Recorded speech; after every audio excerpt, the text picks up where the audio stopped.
एक ऐड था, इससे पहले कि आता हल्ला काट करके एक ऐसी स्थिति उत्पन्न कर दी गई कि वो ऐड अब नहीं आएगा। लेकिन ऐड नहीं दिखा सकते, लेकिन आप लोगों को ये बता दें उस ऐड में ऐसा था क्या, फिर आप तय कर लीजिए कि इसमें आपत्ति लेने लायक या आपत्तिजनक क्या है। तो तनिष्क के विज्ञापन पर हंगामा हुआ है। दरअसल इस विज्ञापन में होता क्या है, एक एक करके हम सीन रिक्रिएट कर देते हैं आपके लिए, क्योंकि ऐड नहीं दिखा सकते। गोद भराई की एक रस्म की तैयारी चल रही है इस ऐड में शुरुआत में, जैसे कि आपने सोशल मीडिया पे देखा होगा। उसके बाद कुछ तस्वीरें आई, बहू को लेकर उनकी सास आ रही हैं इस गोद भराई की रस्म में। उसके बाद की तस्वीरें जिसमें बहू ये कहती है, माँ ये रस्म तो आपके घर पर होती भी नहीं है ना, ये एक सवाल उठाया है, जिस पर जवाब माँ ने क्या दिया है या सास ने क्या दिया है, पर बिटिया को खुश रखने की रस्म तो हर घर में होती है ना। इस पूरे ऐड का एकत्वम नाम दिया गया है कि सब एक साथ रहें, जिसमें सास फिर कहती हैं एक जो हुए हम तो क्या ना कर जाएंगे। अब इसका आप मैसेज देखिए, इसमें गलत क्या है, मैं आपसे यह पूछना चाहता हूं। क्या एक चीज है जो आपको इसमें गलत लगती है? गलत दिमाग को जरूर गलत लग सकती है, लेकिन आप बताइए एक रैशनल पॉइंट ऑफ व्यू से सोच के देखिए कि इसमें क्या गलत है। आइए विरोध और समर्थन के में जो बातें बोली गई हैं उसके बारे में बात कर लें। जो विरोध कर रहे हैं वो कह रहे हैं लव जिहाद को बढ़ावा दिया जा रहा है इस ऐड द्वारा। समर्थन में जो लोग हैं वो कहते हैं कट्टरता नफरत ना फैलाएं, ऐसा कुछ नहीं है इस ऐड में। विरोध वाले कहते हैं एकता के लिए हमेशा मर्द मुस्लिम और बहू हिंदू क्यों, ये तर्क दिया जा रहा था सोशल मीडिया पे। समर्थन वाले कहते हैं एक खूबसूरत ऐड को नहीं हटाना चाहिए था। क्या गलत क्या था इस संदेश में, क्यों इतने अच्छे ऐड को आपने हटा दिया? विरोध वाले कहते हैं कि तनिष्क माफी मांगे, और समर्थन वाले कहते हैं कि कट्टर लोगों के सामने झुकना नहीं चाहिए था। अब तनिष्क ने तो वो ऐड वापस ले लिया। उनका एक स्टेटमेंट भी आया है, उस स्टेटमेंट में भी उन्होंने ये बोला है कि जिस तरीके का एक रोष उठा, उसके बाद हमने ये फैसला लिया कि लोगों की भावनाओं को ठेस ना पहुंचे, तो हमने ये ऐड वापस ले लिया है। और ये हमने इसलिए किया है अपने जो कस्टमर हैं उनके इंटरेस्ट के लिए, जो हमारे पार्टनर्स हैं दुकानदार हैं उनके इंटरेस्ट के लिए। मतलब एक तरीके से ये बोला जा रहा है कि कहीं कुछ तोड़ फोड़ ना हो जाए हमारी दुकानों पर, इस वजह से हमने ये लिया है। किस किस्म का, अब आप खुद बताइए, इस विज्ञापन पर हंगामा लेने लायक ऐसा क्या था? मैं स्वागत करना चाहता हूं संजय झा, लेखक और कॉलमनिस्ट हैं, और शुभ्रस्ता, आप भी एक लेखक और कॉलमनिस्ट हैं, हमारे साथ जुड़ गए हैं। शुभ्रस्ता, आपसे शुरू करते हैं। आपसे मैं जानना चाहता हूं कि आपको क्या लगता है कि इस एड में, आपने शायद संभवतः देखा भी होगा सोशल मीडिया में, ऐसा आपत्तिजनक कुछ था आपके हिसाब से? संकेत जी, प्रथम दृष्टया आपत्तिजनक नहीं लगता है, लेकिन चूंकि मैं कम्युनिकेशन फील्ड में ही पिछले 12 सालों से काम कर रही हूँ, तो मैं बहुत आधिकारिक तौर पे ये कह सकती हूँ कि हर चीज की एक सिंबॉलिक वैल्यू होती है, और इस एड में एक एक चीज जो दर्शाई गई है उसका एक प्रतीक है। मैं इसलिए ये कह रही हूँ संकेत जी, क्योंकि जिस तरीके का पोलराइज्ड नैरेटिव आज हमारे देश का, ग्लोबली जिस तरीके का पोलराइज्ड नैरेटिव है, उस हिसाब से जो एडवर्टाइजिंग एजेंसीज होती हैं या जो जिन कंपनीज को अपने प्रोडक्ट्स का एडवर्टाइजमेंट करवाना होता है, वो बहुत जहीनता से इन चीजों पे सोच करके ऐड डालते हैं। दूसरा पक्ष भी इसका है संकेत जी, मैं एक चीज में बहुत स्पष्ट कर रही हूँ, बॉयकॉट तनिष्क कैंपेन का मैं सपोर्ट नहीं कर रही, लेकिन बॉयकॉट तनिष्क के पीछे की जो मंशा है, मैं उसको समझना भी चाहती हूँ और दर्शकों को समझाना भी जरूर चाहती हूँ। आपको याद होगा संकेत जी, 2001 में जब गदर फिल्म आई थी या जब फिजा फिल्म आई थी, उसके बाद सड़कों पे किस तरीके से कत्लेआम इसी एक पर्टिकुलर कम्युनिटी ने किया था, मुस्लिम कम्युनिटी ने किया था, क्योंकि वहां पर उन लोगों को ऐसा लगा कि ये उनकी कम्युनिटी को टारगेट करके एक तरीके का मूवी बनाई गई। आप एक चीज ध्यान रखिए संकेत जी, ये 1 मिनट का एडवर्टाइजमेंट नहीं था, ये पूरी फिल्म थी जिसमें बहुत गुंजाइश होती है कि आप दोनों पक्षों को दिखा पाए। इसीलिए मैं बहुत संयत भाषा में कह रही हूं कि जो चीज हुई है उसके पीछे की मंशा समझने की जरूरत है।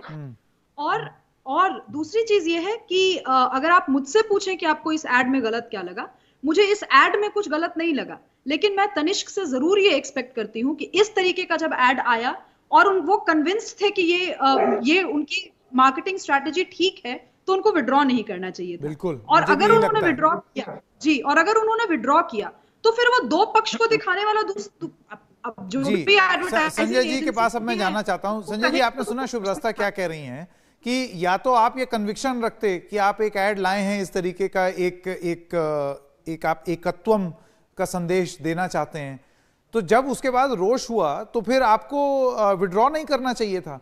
आप, हमारे पास एक सुनहरा उदाहरण है जोमेटो का।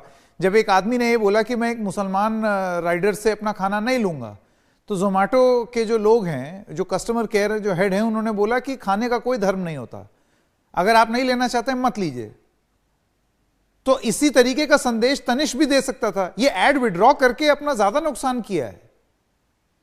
देखिए संकेत जी, ये एड वो विड्रॉ को नहीं करना चाहिए था। ये तो दुर्भाग्यपूर्ण और शर्मनाक ये है कि आज हम मजहब की सियासत या धार्मिक कर्म में इतने डूब चुके हैं कि जब कोई एक छोटा सा एक एडवर्टाइजमेंट भी दिखाता है जहां पर प्यार, स्नेह है, इज्जत है, लोगों, दो अलग धर्म के जो भी लोग हैं उनमें शादी, एक बच्चा का जन्म होने वाला है, ऐसे जो मैं समझता हूँ उत्सव के जो माहौल में थी, यदि लोगों को वहां पर इतना आक्रोश, इतना घृणा, इतना उनके दिल में जो नकारात्मक सोच यदि उभर के आ रहा है, तो इस बात का मिसाल है कि भारत के समाज में आज एक बहुत स्फोटक जो राजनीति सालों से हो रही है,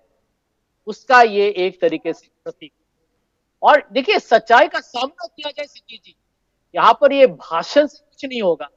इस बात को हम मान लें, हिचकिचाए नहीं, कि यदि हम इसी तरीके से चुपचाप बैठे रहेंगे तो देश में लव जिहाद, घर वापसी, एंटी रोमियो स्क्वाड, हम इसी में डूबे रहेंगे। जीडीपी तो खत्म हो गया, पैंडेमिक में इतने लोग मर चुके हैं, लेकिन हम इसी सब चीजों में डूबे रहेंगे।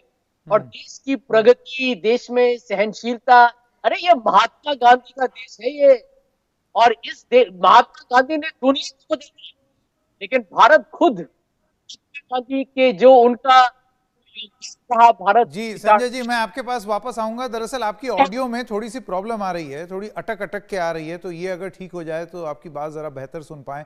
शुभ्रता जी, अगर आप सुन पाई हो, संजय जी का ये कहना है कि उलझाने की एक कोशिश है, जबरदस्ती बहुत सारे लोग बिल्कुल ट्रोल की तरह आते हैं और एक ऐसा हुआ क्रिएट कर देते हैं कि उसके बाद फिर लोग डर जाते हैं। अब अगर हम तनिष्क की बात करें, क्यों महसूस करना पड़ा इतने बड़े ब्रांड को? टाटा का ब्रांड है, टाटा जैसी प्रोग्रेसिव कंपनी को ये एड वापस लेना पड़ा। वो शायद इसलिए क्योंकि दिवाली का सीजन आ रहा है, मेजॉरिटी कम्युनिटी अगर नाराज रहेगी तो फिर उनकी ज्वेलरी कौन खरीदेगा। ये तो हो सकता है एक बिजनेस कैलकुलेशन किया गया हो, लेकिन ऐसा हो ही क्यों? यानी कि अब आप क्रिएटिव एक्सपेरिमेंटेशन भी नहीं कर सकते। नहीं, आप बिल्कुल क्रिएटिव एक्सपेरिमेंटेशन कर सकते हैं संकेत जी। दो चीजें हैं, क्या टाटा इसके थ्रू, अपने कैंपेन के थ्रू एक सोशियोलॉजिकल मैसेज देना चाहती थी? अगर वो मैसेज देना चाहती थी तो वो पीछे क्यों हटी? अगर उनका आइडिया मार्केटिंग और कैंपेन का था, तो जिस कम्युनिटी को आप टारगेट करना चाहते हैं उनकी भावनाओं का सम्मान आपको करना ही पड़ेगा। दूसरी चीज, जिन लोगों को समस्या हो रही है इस कैंपेन से, ये बहुत इंटरेस्टिंग है कि अमेरिका में जो कैंसल कल्चर आया, ठीक उलट उसका भारत में हो रहा है। अमेरिका में लेफ्ट विंग ने कैंसिल करना शुरू किया लोगों को। हमारे यहाँ जो पर्पोर्टेड राइट है, जिसको मैं राइट नहीं मानती, नॉन लेफ्ट मानती हूं, वो उसने ये कैंपेन शुरू किया है और इस कैंसिल कल्चर का विरोध लेफ्ट कर रही है। या लेफ्ट का मतलब मैं जो एंटी एस्टैब्लिशमेंट है वो कर रहा है। बहुत इंटरेस्टिंग डायनामिक्स है ये। तीसरी चीज मैं रखना चाहती हूँ संकेत जी, जिस बात की, चूंकि इस कैंपेन को हम लोग अब मार्केटिंग और खरीदारी व्यवसाय की दुनिया से बाहर देख करके अगर कर रहे हैं, तो फिर हमें दूसरा पक्ष भी देखना पड़ेगा। हमें याद करना होगा कि सोनभद्र में एजाज ने क्या किया, हमें याद करना होगा अंकित शर्मा की मृत्यु क्यों हुई, हमें यह भी याद करना होगा कि जिस उसका एड से क्या ताल्लुक?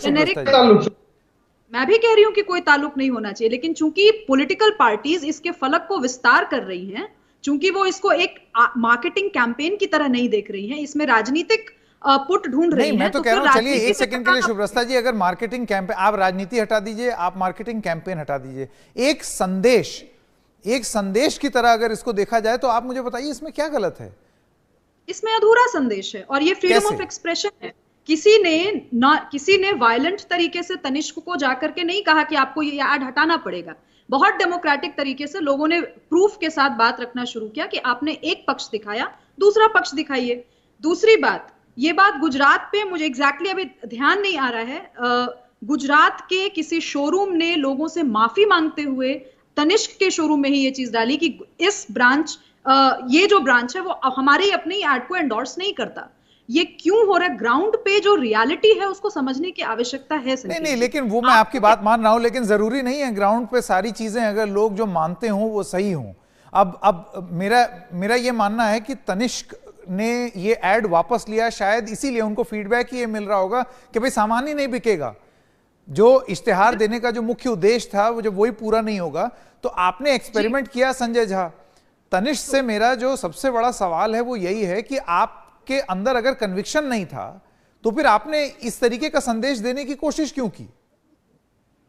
आप संदेश लेके आए, उसके बाद फिर आप घबरा गए। अरे होता बस तो आप लड़ते, डट के खड़े रहते, बोलते कि समाज में लोग कुछ भी बोलें, कितने हजारों लाखों त्रुटियां हैं समाज में, आप अटैक कीजिए उसको।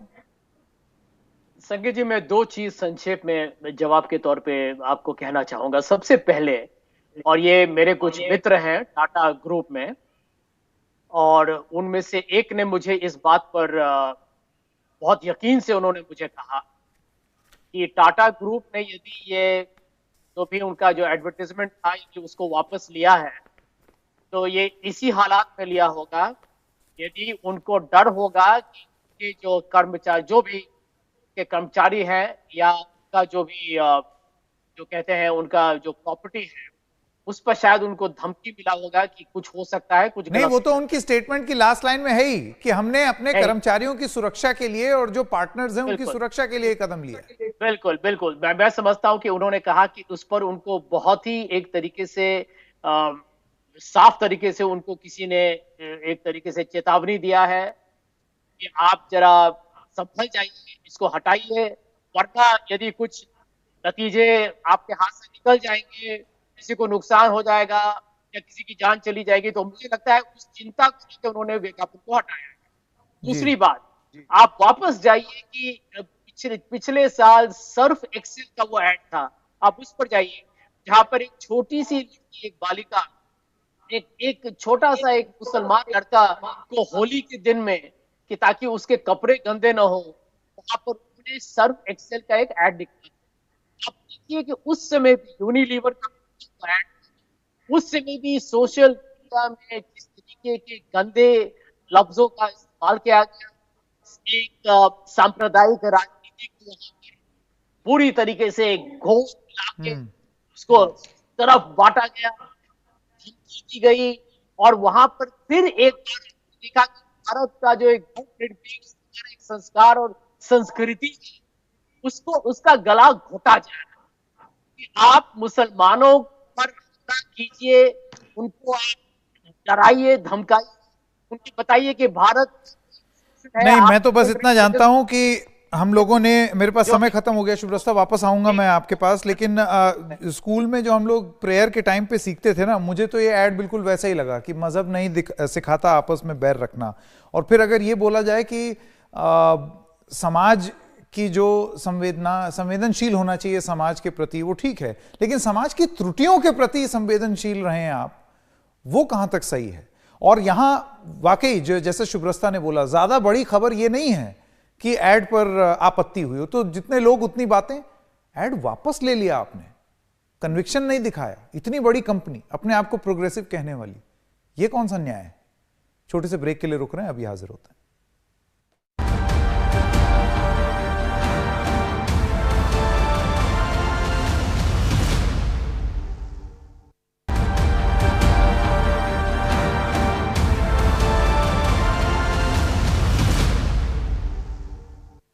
और अब हर साल की तरह फिर वो दुखद खबर, पंजाब और हरियाणा में किसान फिर पराली जला रहे हैं और इसका सीधा असर दिल्ली तथा उत्तर भारत की हवा पर दिख रहा है। पंजाब में पराली जलाने की घटनाओं में इस साल बहुत ज्यादा तेजी आई है। इसे सीधे तौर पर कृषि कानूनों को लेकर किसानों के विरोध से जोड़ा गया है।